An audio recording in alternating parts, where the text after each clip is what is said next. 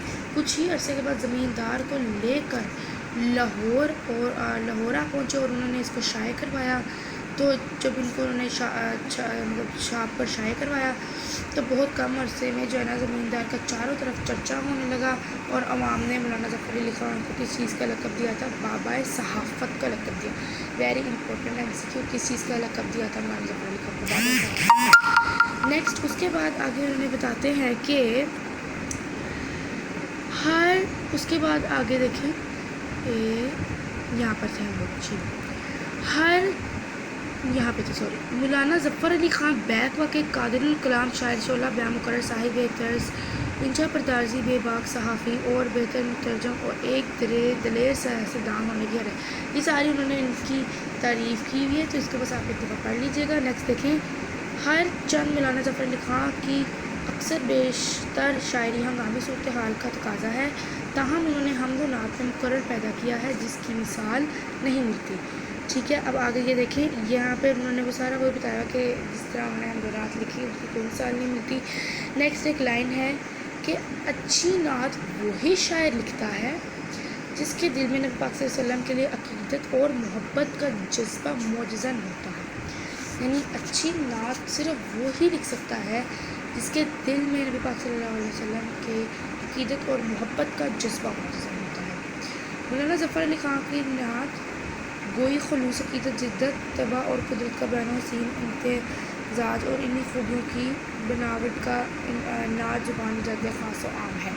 Basically یہی اس نے آپ کو بتا دیا، یہ سارا آپ کا بیسیکلی مین بات جو ہے وہ ہم نے دیکھی کہ ان کی جو ڈیٹ تھی وہ 1874 سے 1957 میں تھی۔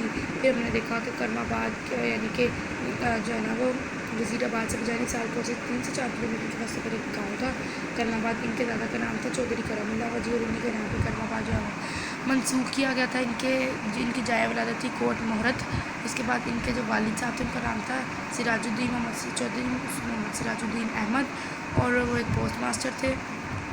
اس کے بعد ہم نے دیکھا کہ مشن ہائی اسکول سے انہوں نے اپنی وزیر آباد سے تعلیم حاصل کی، matric government high school Patiala سے کیا، گریجویشن MA کالج علی گڑھ سے کی۔ اس کے بعد ہم نے یہاں پہ دیکھا کہ ان کے والد صاحب نے مطلب ڈاک کی ملازمت کو الوداع کہہ کے وہ جو ہے نا مستقل طور پر کرم آباد آ گئے، اور انہوں نے یہاں پر ایک کام کا آغاز کیا، انہوں نے زمیندار نکالنا شروع کیا، اور اسے گردانواں کے وہ ہمارے پاس وہ ہوتے تھے زمیندار، ان کی رہنمائی کے لیے اپنے ہاتھوں سے لکھتے، ان کے ڈیروں پر پہنچاتے، اور جلد ہی لے کر لاہور آ گئے، اور مولانا ظفر علی خان بھی اپنی ملازمت کو سب کو دوش کر کے ان کے پاس ان کا ہاتھ بٹانے آ گئے، اور بہت جلد جو ہے نا وہ چاروں طرف جو ہے نا زمیندار کے چرچے ہونے لگے، اور قوم نے مولانا ظفر علی خان کو بابا صحافت کا لقب دیا۔ تو فرینڈس یہ آپ دیکھ سکتے ہیں یہ ہمارا جو ہے وہ کمپلیٹ ہو چکا ہے چیپٹر۔ ٹھیک ہے، مولانا ظفر علی خان کا ہم نے اچھی طریقے سے انٹرو پڑھ لیا۔ آئی ہوپ آپ کو اس میں سے کچھ چیزیں یاد بھی ہوا ہوں گی۔ اس کے بعد نظم نعت ہے۔ نظم نعت کا اگر ہم بات کریں تو ہمارے پاس کیا ہے؟ دل جس سے زندہ ہے وہ تمنا تم ہی تو ہو، ہم جس میں بس رہے ہیں وہ دنیا تم ہی تو ہو۔ یعنی اب اس کے بیسیکلی اگر تشریح کی بات کریں میں کروا دیتی ہوں۔ پہلے اس نے کیا کہا کہ شاعر کی یعنی کہ دل جس سے زندہ ہے وہ تمنا تم ہی تو ہو، یعنی کہ شاعر کی خواہش آپ صلی اللہ علیہ وسلم کی عقیدت اور محبت ہے۔ ٹھیک ہے، ہم جس میں بس رہے ہیں وہ دنیا تمہیں تو، یعنی جس دنیا میں ہم لوگ رہ رہے ہیں وہ آپ صلی اللہ علیہ وسلم کی محبت سے عبارت ہے، رحمت اور محبت سے عبارت ہے۔ پھوٹا جو سینہ شب تارے الست سے، اس نور اولین کا اجالا تم ہی تو ہو۔ بیسیکلی اگر اس کے آپ الفاظ معنی دیکھ سکتے ہیں، یہ الفاظ معنی ہیں۔ زندہ یعنی زندہ کا تو آپ کو پتہ ہے تمنا خواہش، ہم جس میں رہنا، بسنا رہنا، دنیا جہان، پھوٹا نکلنا، سینہ شب رات کا سینہ. اس کے بعد اس نور اولین سب سے پہلا نور، اجالا، روشنی، تمہارے لیے، تمہارے واسطے، غایت و مقصد شناسا جاننا، تاجدار سردار، سراب و بطحہ، مدینہ مکہ یا مکہ مدینہ. یہ اب سراب، اور یہ دیکھو سراب کا مطلب ہوتا ہے مدینہ. بیسیکلی اگر ہم بات کریں سراب کی، اس کا مطلب ہوتا ہے مدینہ، اور بطحہ کا مطلب ہوتا ہے مکہ، یعنی کہ مکہ و مدینہ و مکہ کے سردار. اس کے بعد جہاں، دنیا، نظیر، مثال. یہ آپ کے سارے الفاظ میں ہوں گے. تشریح، ہم اس کا پراپر ایک لیکچر رکھیں گے جس میں ہم صرف تشریح کریں گے. اس کے بعد اس کو چھوڑ کے اگر ہم اپنے سوال جواب کی طرف آئیں، سینہ شب تارے الست سے کیا پھوٹا؟ سینہ شب تارے الست سے نور پھوٹا جو کائنات کی روشنی کا سبب ہے. شاعر کے نزدیک اس کائنات میں سب کچھ کس کے واسطے پیدا کیا گیا؟ سب کچھ آپ صلی اللہ علیہ وسلم کے واسطے پیدا کیا گیا. چلتے ہیں جبریل کے پر جس مقام پر کی وضاحت واقعہ معراج کی روشنی میں کیجیے. تو بیسیکلی آپ اس میں یہ لکھو گے کہ بیسیکلی واقعہ چلتے ہیں جبریل کے پر جس مقام پر اس تلمیح میں، یعنی ایک تلمیح ہے جس سے آپ کو ایک انہوں نے اشارہ کیا گیا. یہ اشارہ واقعہ معراج کی طرف ہے، اور اس واقعہ معراج کے واقعے میں یہ تھا کہ جب آپ صلی اللہ علیہ وسلم اللہ تعالیٰ سے ملاقات کرنے واقعہ معراج پر پہنچے تو وہ حضرت جبرائیل علیہ السلام آپ صلی اللہ علیہ وسلم کے ساتھ تھے. جب حضرت جبرائیل علیہ السلام یعنی کہ جب آگے ان کا وہ ختم ہو گیا تو وہ پھر رک گئے، اور انہوں نے آپ صلی اللہ علیہ وسلم کا کہا کہ میں یہیں تک جو ہے، مجھے یہیں تک اجازت ہے، میں اس سے آگے نہیں جا سکتا، اس سے آگے آپ کو اپنا سفر خود طے کرنا ہوگا. ٹھیک ہو گیا. اس کے بعد ٹھیک ہے، یہ دیکھیں نا، جہاں جبرائیل اپنے مقام، اپنی حد تک پہنچ کر رک گئے، اور وہ اس مقام سے، کیونکہ وہ اس مقام سے آگے نہیں جا سکتے تھے. شاعر کے نزدیک جس کی نظیر نہیں ملتی وہ کون سی ہستی ہے؟ شاعر کے نزدیک جس کی نظیر نہیں ملتی وہ ہستی آپ صلی اللہ علیہ وسلم کی ہے. شاعر نے اے تاجدار سراب و بطحہ کے کر کے کسی مخاطب کیا ہے. شاعر نے اے تاجدار بطحہ کر کے مکہ مدینہ مکہ کے سردار رسول اللہ صلی اللہ علیہ وسلم کو مخاطب کیا ہے. نیکسٹ دیکھیں، اعراب لگانا بھی ہمارے پاس اس آپ کے سلیبس میں جو ہے نا وہ ایڈ نہیں ہے. اچھا، اب یہاں تک سبق ہمارے پاس کمپلیٹ ہو گیا ہے. ایک الگ ویڈیو آپ کے اس کی آئے گی مصرع اور گرامر کی، اور ایک الگ ویڈیو جو ہے نا وہ تشریحات کی ہوگی. اب میں نے آپ لوگوں کے لیے خلاصہ لکھا تھا، اب ہم تھوڑا سا خلاصہ بھی دیکھ لیتے ہیں اس نظم کا. بیسیکلی آپ دیکھیں کہ اس نظم نعت کے شاعر مولانا ظفر علی خان، پہلے آپ نے لکھنا ہے خلاصے میں کہ اس نظم نعت کے شاعر مولانا ظفر علی خان رسول اللہ سے بے پناہ محبت اور عقیدت کا اظہار کرتے ہوئے کہتے ہیں کہ رسول اللہ کی ذات انسانوں کی ہدایت، کامیابی اور سکون کی اصل منبع ہے یا حقیقی منبع ہے. شاعر کہتے ہیں کہ دنیا کی ہر حقیقت اور ہر جز آپ صلی اللہ علیہ وسلم کے واسطے ہے، اور آپ کی موجودگی ہر چیز کا مقصد اور غایت ہے. اس نعت میں شاعر نے واقعہ معراج کا ذکر بھی کیا ہے، جس میں یعنی کہ یہ اس میں اکٹھ ہو گیا جہاں آپ صلی اللہ علیہ وسلم کی حقیقوں کا عکس موجود ہے. وہ ذات جو دنیا میں رحمت کا پیغام لے کر آئی، اس کی کوئی نظیر نہیں ہے. یعنی اس کی کوئی نظیر کا مطلب بیسیکلی ہوتا ہے